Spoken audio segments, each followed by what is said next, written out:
Et vous écoutez Bretagne 5, il est 8h17. Bretagne 5, l'invité de la matinale. Et notre invité politique en ce vendredi matin est Thibaut Guignard. Il est président de la Fédération européenne des territoires ruraux. Il est également maire de Pleuc-l'Hermitage dans les Côtes-d'Armor. Et il est en direct avec nous au micro de la matinale. Je l'en remercie. Bonjour. Bonjour à toute l'équipe et bonjour aux auditeurs et aux auditrices. Alors on va essayer d'être sérieux après la chronique de Christophe Hamon, sérieux pour parler de politique. Ça ne vous aura pas échappé que ça tangue beaucoup à l'Assemblée nationale.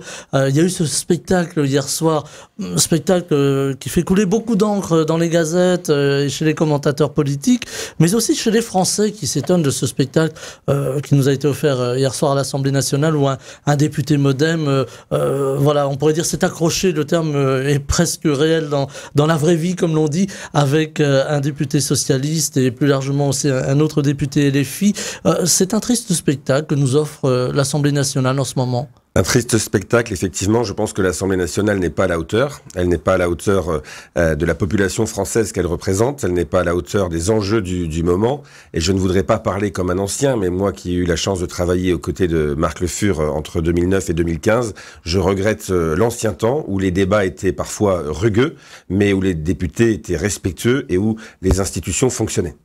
Alors, les institutions fonctionnent. Alors, j'allais presque dire, si je voulais me faire un peu l'avocat du diable, elles fonctionnent encore, mais pour combien de temps? Puisque on risque un 49-3, puis derrière une motion de censure, en tout cas, motion de censure qu'appellent de leur vœu et le Rassemblement national et LFI, ou plus largement la gauche. On risque de rentrer dans une période d'instabilité et de peu de visibilité politique. Notre pays a besoin de stabilité. Certains veulent mettre le chaos à l'Assemblée nationale notamment, mais aussi à Matignon, à l'Élysée. Moi, je pense qu'il faut laisser Michel Barnier faire son travail. Michel Barnier a été nommé tardivement. Il a eu 15 jours pour préparer un budget. C'est vrai que certaines choses sont discutables. Il a dû couper à la schlag parce qu'il fallait trouver des économies. Il n'a pas eu le temps d'aller dans le détail. Il n'a pas eu le temps de faire de la dentelle. Il pourrait avoir le temps pour le budget 2026. Il faut lui laisser le temps à lui et à son gouvernement de faire le travail. Nous avons besoin de stabilité. Alors en tout cas, les marchés financiers demandent cette stabilité. On sait que les notes des instituts de notation américaines vont tomber dans les heures qui viennent, avec peut-être une note rétrogradée pour la France. Les marchés financiers s'inquiètent aussi puisqu'ils prêtent un petit peu plus cher, en tout cas en taux de prêt pour la France. On arrive presque au taux de prêt de la Grèce. Tout ça sont des signaux quand même plutôt négatifs pour l'économie. Et sans stabilité, on peut imaginer que la France aille sur une pente telle que l'a connue la Grèce en son temps. Moi, je pense que le principal danger qui est devant nous, c'est un ralentissement très fort de l'économie, parce que les chefs d'entreprise sont dans l'attente, ils reportent leurs investissements, ils reportent leur recrutement, mais les collectivités territoriales aussi, nous sommes dans l'attente et nous sommes plus frileux pour nos budgets d'investissement 2025. Donc, je pense que au-delà des notes, au-delà des questions de dette, la France a tout de même une dette qui est saine et soutenable, même s'il faut la réduire drastiquement.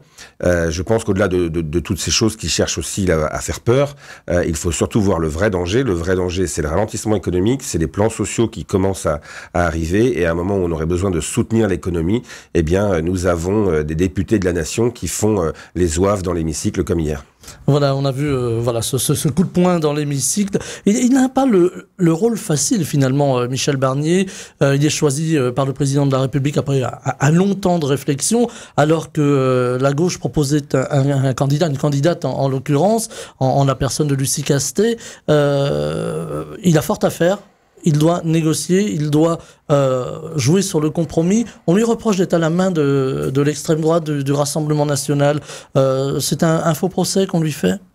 Moi, je pense que Michel Barnier, c'était le bon choix pour Matignon. Je pense que c'est le meilleur de notre famille politique, et ça, je le pense depuis des années.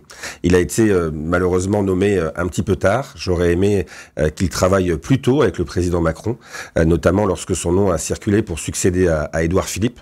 Là, Michel Barnier aurait eu le temps et la capacité de révéler la totalité de son talent qu'il a mis pendant des années au service de l'Union européenne. On peut rappeler qu'il a, je vous coupe, pardonnez-moi, mais il a participé à la négociation sur le Brexit et défendu le droit des pêcheurs français, entre autres.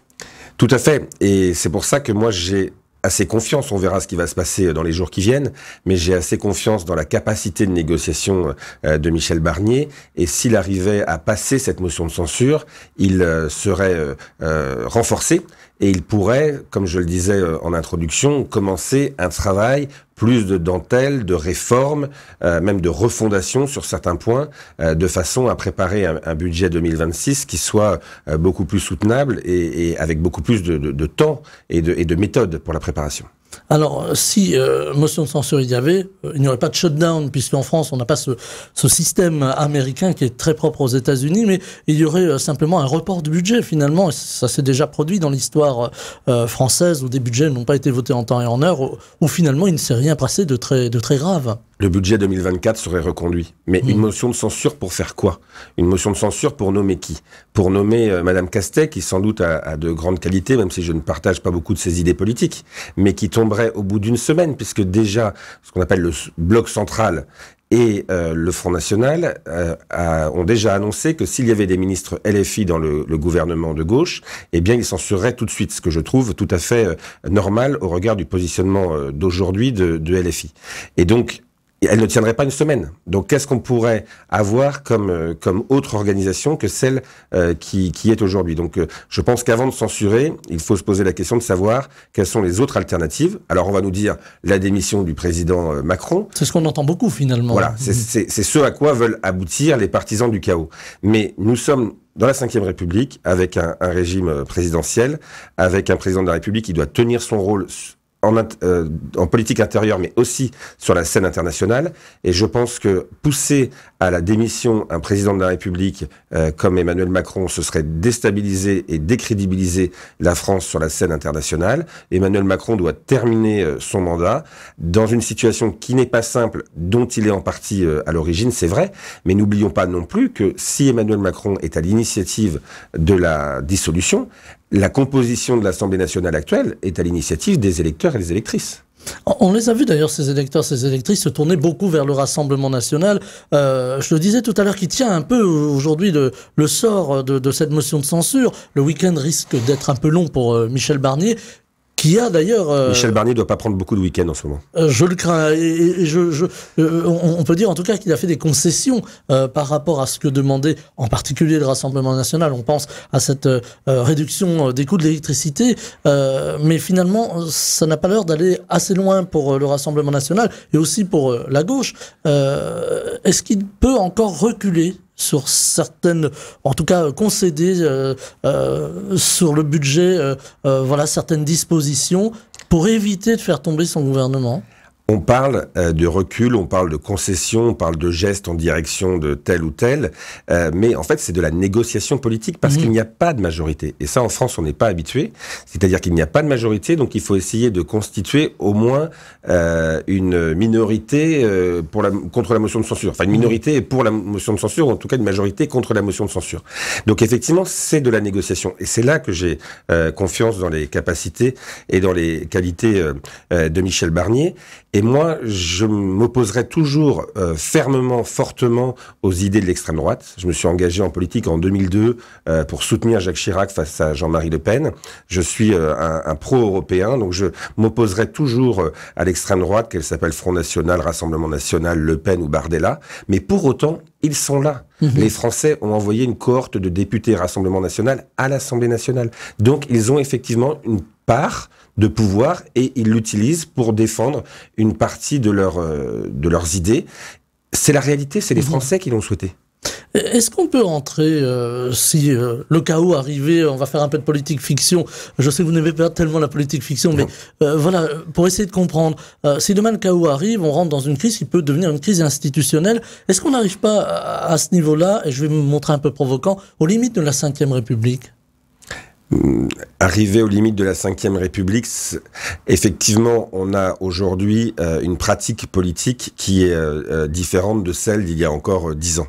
Mais pour autant, est-ce que on doit jeter le bébé avec l'eau du bain et renoncer à cette Ve République qui l'a montré montré en mai 68, qu'il a montré pendant la guerre d'Algérie, qu'il l'a montré à d'autres époques troublées, qu'elle était solide, que les institutions tenaient.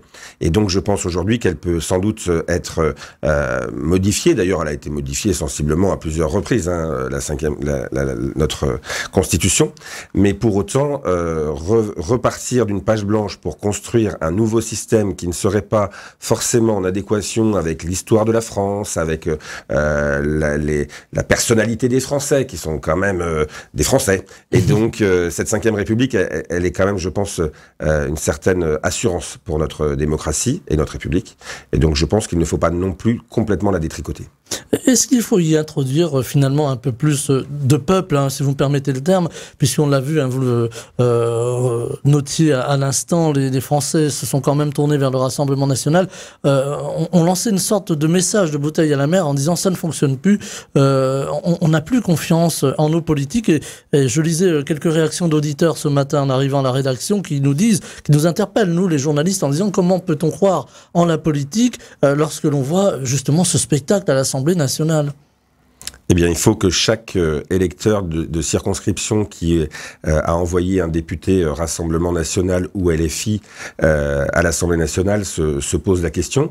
Et il faut que la classe politique se pose la question de savoir pourquoi il y a une telle représentation de partisans du chaos d'extrême gauche et d'extrême droite.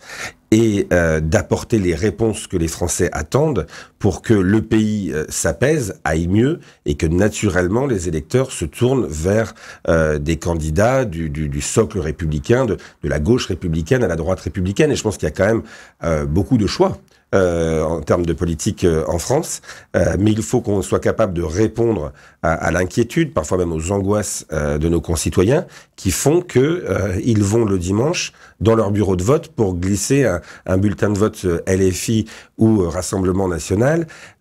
Mais aujourd'hui, l'extrême gauche et l'extrême droite, même si leurs positionnements sont différents, le résultat, ce serait le même. Est-ce que la droite républicaine et d'un autre côté, par exemple, le Parti socialiste, n'ont pas su entendre, écouter les Français à un moment donné, se sont un peu éloignés des Français et en paient aujourd'hui un peu le tribut, et nous aussi les Français on en paie un peu le tribut politique? Je crois que à gauche, il y a toujours les cicatrices du mandat de François Hollande, qui, souvenons-nous, quand même, a été un mandat assez catastrophique. La droite a du mal toujours à se reconstruire après l'affaire Fillon. On a eu l'émergence de ce bloc central autour d'Emmanuel Macron, qui sans doute n'a pas utilisé tous les leviers qu'il avait pour réussir, et moi je le regrette. Mais je pense que nous sommes face à une recomposition de la politique, à une polarisation de la politique, mais qui n'a pas lieu qu'en France. Si vous regardez dans les autres pays européens et même dans le monde, si on regarde les États-Unis d'Amérique, on a effectivement une polarisation avec des extrêmes qui sont forts. La question, c'est comment est-ce que les gens modérés, républicains, de bonne volonté, arrivent à travailler ensemble en se mettant d'accord sur un programme de base. Après, on peut toujours aimer un peu plus le rose, aimer un peu plus le bleu, aimer un peu plus le orange. Mais la question, c'est quelles sont nos valeurs communes et autour de quel programme de base, au service des Français et des Françaises, on est capable de se mettre d'accord. Un peu plus largement, elles sont bousculées, nos valeurs communes, on le voit, je faisais référence à l'instant, Thibaut Guignard, à l'échelle européenne et voire états-unienne, de ce qui se passe un peu avec cette montée des populistes et des pouvoirs peut-être un peu plus durs, on pourrait le dire comme ça, ou en tout cas conservateurs. Il y a aussi une menace, je vous sais, grand Européen convaincu, il y a aussi une menace sur l'Europe, il y a cette menace de guerre, toujours et encore, avec une guerre qui serait plus globale, qui irait au-delà des frontières de l'Ukraine. On pense à la Russie, évidemment. On voit une déstabilisation de l'Asie-Pacifique. Et de l'autre côté, Donald Trump qui dit, voilà, les Européens, vous allez vous débrouiller entre vous. Moi, j'assure plus votre défense si vous ne payez pas. On est en train d'avoir une grande recomposition, finalement, géopolitique et même politique du monde. Avec une obligation pour l'Union européenne de se renforcer notamment sur l'objectif principal qui était celui des pères fondateurs, c'est-à-dire la paix. On a considéré que la paix était un acquis, mais l'Union européenne est en guerre. Quand vous fournissez des armes, quand vous formez des militaires, Quand vous mettez des sanctions économiques contre un pays, vous pouvez toujours dire que vous n'êtes pas co-belligérant parce que vous envoyez pas des militaires sur le front. Enfin, néanmoins, vous envoyez des avions, des chars et vous formez les conducteurs et les aviateurs. Donc moi, je considère aujourd'hui que l'Union européenne est en guerre et qu'elle doit donc rentrer dans une économie de guerre et qu'elle doit renforcer sa capacité militaire. Est-ce que c'est une défense européenne ? Je ne sais pas. Est-ce que ce sont des défenses nationales avec une puissance nucléaire comme la France qui s'organisent davantage et qui comptent sur elle-même pour se défendre? C'est-à-dire que ces dernières années, l'Union européenne a fait des efforts en acquisition de matériel militaire pour l'Ukraine, mais c'était du matériel militaire acheté en dehors de l'Union européenne. Donc aujourd'hui, il faut que l'Union européenne compte sur elle-même. On ne peut pas compter sur les autres pour ce qui est le plus important, c'est-à-dire notre défense, la paix et la démocratie. Parce que la guerre de Vladimir Poutine, c'est la guerre contre l'Ukraine, mais en fait c'est la guerre contre les valeurs européennes. La démocratie, les droits humains, le droit de vote, l'égalité entre les femmes et les hommes, etc. Tout ça, ce sont des choses que Vladimir Poutine ne supporte pas. Donc aujourd'hui l'Ukraine, demain la Pologne ou les pays baltes, et c'est toute l'Union européenne qui pourrait être attaquée directement ou indirectement. Donc ayons l'honnêteté de reconnaître que nous sommes en guerre et qu'il faut donc prendre des mesures pour que l'Union européenne ne compte que sur elle-même, puisque malheureusement notre partenaire historique des États-Unis d'Amérique vient de réélire un président sur lequel on ne peut pas compter. Il faut imaginer la suite avec une sorte, je mets les guillemets, d'OTAN européenne quelque part. Oui, bien sûr, il faut renforcer la défense de l'Union européenne pour être capable de défendre nos frontières face à l'agression russe, qui est déjà soutenue militairement et humainement par d'autres dictatures. Donc la mondialisation du conflit, elle commence, hein. Avec une guerre asymétrique aussi autour de l'information, on l'a compris, les réseaux sociaux sont un petit peu au cœur de cette désinformation, on pourrait le dire comme ça, mais aussi les réseaux télécommunications. On a vu ces câbles sous-marins coupés entre la Norvège et la Suède, par exemple. Alors, un acte de sabotage a priori qu'on impute à la Chine, sans trop l'évoquer. On rentre dans autre chose aujourd'hui, on a un monde qui se durcit. On a pensé que s'il devait y avoir de nouvelles guerres, ce ne serait plus des guerres d'artillerie, des guerres sur le terrain, ce serait des guerres numériques, etc. Finalement, on a tout à la fois. C'est-à-dire qu'on a des Ukrainiens qui sont dans les tranchées, comme nos poilus en 14, qui sont dans les tranchées, là, cet hiver, sous la neige, sous la pluie, dans la boue, avec des morts à leur côté. Et en même temps, on a cette guerre numérique, cette guerre de la désinformation, etc. Et on s'est peut-être préparé sur la question des nouvelles formes de guerre, mais on a complètement oublié qu'il fallait encore des chars, des avions et des lignes de front. Et ça, c'est quelque chose, je pense, que l'on a redécouvert parce que depuis 1989, on pensait que la paix était un acquis définitif. Or, ce n'est pas du tout le cas. On a aussi cette perte d'influence. Je vais revenir à la France, mais cette perte d'influence française, on le voit en Afrique, avec cette demande du Tchad, par exemple, de la fermeture des bases militaires, alors qu'il se fait dans la concertation. Mais est-ce que la France est en train de perdre un peu de terrain diplomatique ? Oui, évidemment, la France est en train de perdre du terrain diplomatique parce que la diplomatie, elle est souvent portée par l'économie. Et qu'aujourd'hui, on a des grandes puissances comme la Chine qui investissent partout, mais qui ne portent pas les mêmes valeurs que la France et les autres pays de l'Union européenne. Et donc, lorsque la France est en Afrique pour faire du développement économique, pour faire de l'aide humanitaire, pour faire de la francophonie, pour faire des échanges culturels, etc., elle ne porte pas les mêmes valeurs que lorsque la Chine construit un port ou un pont avec des contreparties qui sont signées par les dirigeants africains. Et donc aujourd'hui, on peut regretter qu'effectivement, par besoin d'argent, certes, on le sait très bien, les pays africains ont besoin d'argent, par besoin d'argent, peut-être parce que les autres pays ne sont pas capables de correctement partager la richesse, eh bien, ils se tournent vers des pays comme la Chine qui sont en fait plutôt des banquiers, que des pays philanthropes. Et il y a aussi peut-être l'envie de tourner la page du colonisateur, du pays colonisateur jadis. Oui, sans doute, mais on ne refera pas notre histoire. Sans doute que les pays d'Afrique ont des reproches à faire à la France sur la colonisation, mais la France a aussi des reproches à faire à d'autres pays avec qui elle a su se réconcilier. Je pense à l'Allemagne. Donc regardons notre histoire en face, disons-nous les choses, mais avançons. Et aujourd'hui, si vous regardez sur la carte du monde, entre l'Union européenne et l'Union africaine, il n'y a qu'un petit lac qui s'appelle la mer Méditerranée. Et donc, en fait, c'est un grand ensemble qui va du nord au sud et qui a tout intérêt à travailler ensemble. Faut poser des passerelles au-dessus de la Méditerranée. Exactement. Il faut créer des ponts plutôt que de créer des murs.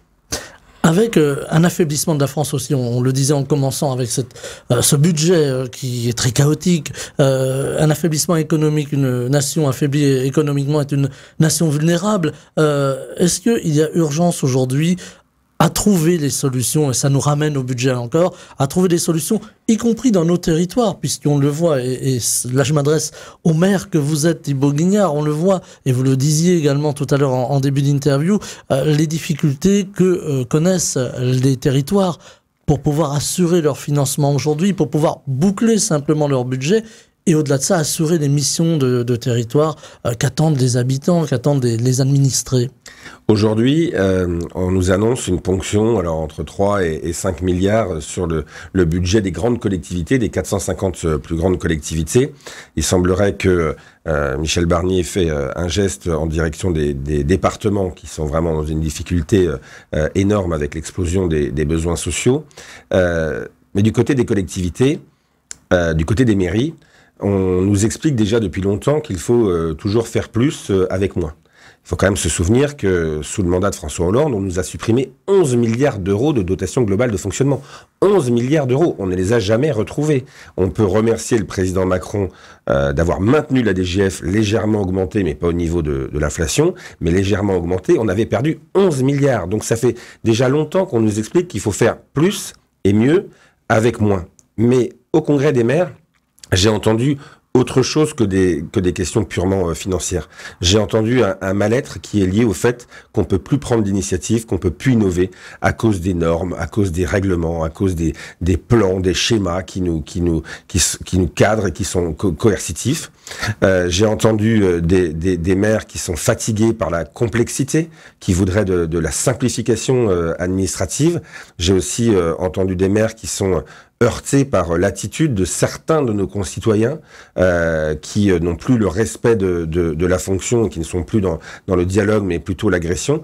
Et je pense donc que le malaise des maires, il est plus profond qu'un problème financier qui est important, et je le disais notamment sur l'économie, parce que les collectivités territoriales, c'est 70% de l'investissement public. Ça veut dire que si on ralentit, c'est toute l'économie qui ralentit. C'est l'économie des TP, du bâtiment, etc. Et aujourd'hui, il devient très difficile d'investir, puisque, pour simplifier, une collectivité, pour investir, elle peut emprunter, elle peut avoir des subventions, mais elle doit avoir une part d'autofinancement. Et cet autofinancement, il provient du résultat de l'année précédente. Et nos résultats, notre capacité d'autofinancement, diminue d'année en année en raison de nouvelles charges, en raison de l'inflation, etc. Donc aujourd'hui, en termes d'investissement, les collectivités auraient la capacité d'investir. Encore faut-il qu'elles aient la capacité de rembourser ou d'autofinancer. Donc, moi, en sortant du Congrès des maires, je me suis dit, effectivement, les finances, c'est une chose. Après, tout le monde est aussi conscient que les finances de notre pays sont dans un état catastrophique. Mais il y a un malaise qui est beaucoup plus profond et qui mérite qu'on ne focalise pas uniquement sur les questions financières, mais qu'on se focalise aussi sur le fonctionnement et sur le rôle du maire. L'intercommunalité a changé énormément de choses. Moi, je ne suis élu que depuis 10 ans, par rapport à certains collègues qui sont là depuis 30 ans. Mais déjà depuis 10 ans, j'allais dire, et ces grandes intercommunalités aujourd'hui ont complètement transformé le rôle du maire. Le maire aujourd'hui a un rôle de médiation entre l'usager et l'intercommunalité sur des compétences importantes comme les ordures ménagères, les transports, etc. Mais sur lesquelles il n'a pas la main, sur lesquelles il n'a pas totalement la main. Il l'a en partie lorsqu'il est en conseil d'agglomération, mais un parmi 80 élus. Et donc l'exercice du mandat de maire a beaucoup changé. Donc moi je pense qu'il faut redonner redonner de l'air aux maires, il faut leur redonner une capacité d'action, il faut leur simplifier la vie, de façon à ce qu'ils puissent reprendre du plaisir à être maire, parce que c'est quand même un mandat formidable. Mandat formidable, avec les contraintes, vous le soulignez à l'instant, Thibaut Guignard, souvent une plus grande attente de la part des administrés. Aujourd'hui, on est client, finalement, quelque part, et il y a donc ces attentes vis-à-vis des élus, on le voit aussi, ces actes d'incivilité, parfois ces coups de poing vis-à-vis des élus. C'est quelque chose qui vous inquiète, vous avez subi ça, Thibaut Guignard, par exemple, à Pleuc-sur-Lieu. Est-ce qu'on vous a des fois un petit peu molesté dans votre mandat de maire ? Alors moi, j'ai subi 2 épisodes en 10 ans. Le premier, ça a été une agression, une tentative d'agression physique qui heureusement n'a pas eu lieu parce que j'ai été protégé par d'autres concitoyens et que j'ai pu m'enfermer dans un commerce du centre-bourg en attendant les gendarmes. Et puis l'année dernière, à la même époque, pendant la tempête, quelqu'un qui s'est introduit à mon domicile pour s'assurer que le maire n'avait pas l'électricité avant les autres le soir de la tempête. Et c'est particulièrement choquant, c'est particulièrement déstabilisant. Je dirais même que ça crée une remise en cause. On réfléchit au sens de son engagement. Moi, je me suis pas engagé en politique pour que quelqu'un s'introduise à mon domicile de nuit alors que mes enfants sont là pendant une coupure de courant et qu'il s'éclaire avec des bougies pour vérifier que le maire n'a pas l'électricité avant les autres citoyens. Néanmoins, je pense que il faut pas là non plus uniquement focaliser sur les maires. Notre société est de plus en plus violente. Demandez aux secrétaires de médecins qui doivent refuser de donner des rendez-vous, comment elles sont traitées. Demandez aux instituteurs, aux professeurs, aux gendarmes, aux policiers, comment ils sont agressés. Mais comment voulez-vous avoir une société qui s'apaise et des gens qui soient plus posés s'ils voient à la télé leurs députés qui en viennent aux mains et qui transforment l'Assemblée nationale en un vrai cirque? Donc je pense que les élus ont une part de responsabilité. Je pense que notre société est de plus en plus violente et que donc les maires font partie des réceptacles, mais ils ne sont pas les seuls. N'oublions pas tous les autres qui sont aussi face à cela. Je pense notamment aux professeurs dans les quartiers difficiles, etc. C'est à mon avis un problème général et pas uniquement un problème contre les élus. Il faudra avoir une réflexion quand on aura un peu apaisé cette société, une réflexion autour justement du fameux vivre ensemble, dans l'acception du terme le plus large. L'éducation, les règles, le respect des règles. Et donc il faut revenir dès le départ à l'éducation, au respect de l'instituteur, au respect des règles, etc. C'est la base même. Et depuis quelques années, on a d'autres mouvements de pensée qui nous disent il est interdit d'interdire, etc. Non, il y a des règles, il faut les faire respecter. Et si elles ne sont pas respectées, il faut sanctionner. Et ça va de la sanction de l'enfant dans la cour d'école jusqu'à la sanction judiciaire de l'adulte qui a enfreint la loi. Mais pour cela, il faut que la justice soit aussi ferme. Et pour cela, il faut qu'elle ait des moyens de fonctionner. Et donc un budget. J'avais envie, pour conclure, de terminer sur une petite note un peu prospective, on pourrait le dire comme ça, avec des mots un peu choisis.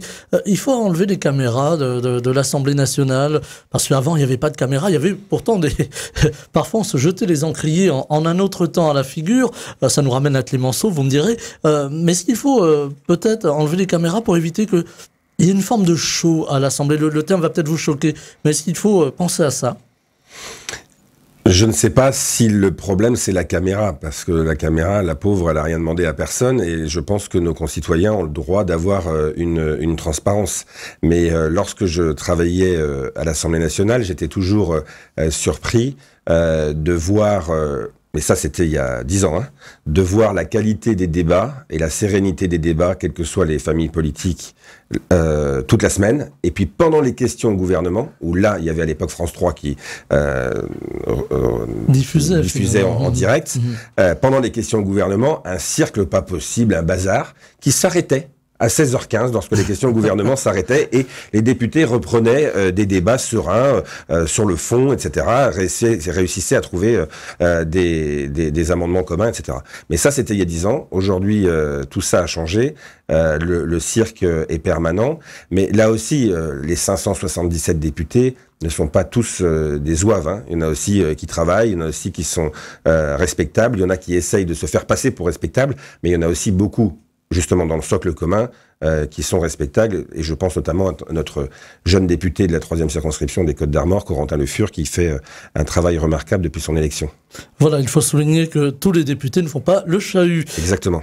Thibaut Guignard, président de la Fédération européenne des territoires ruraux, maire de Pleuc-l'Hermitage, était notre invité politique ce matin pour commenter cette actualité politique. Et il y a beaucoup de choses à dire en ce moment. Merci infiniment d'avoir été avec nous. Très bonne journée à toutes et à tous. Bretagne 5, Stéphane Hamon, le 7-9.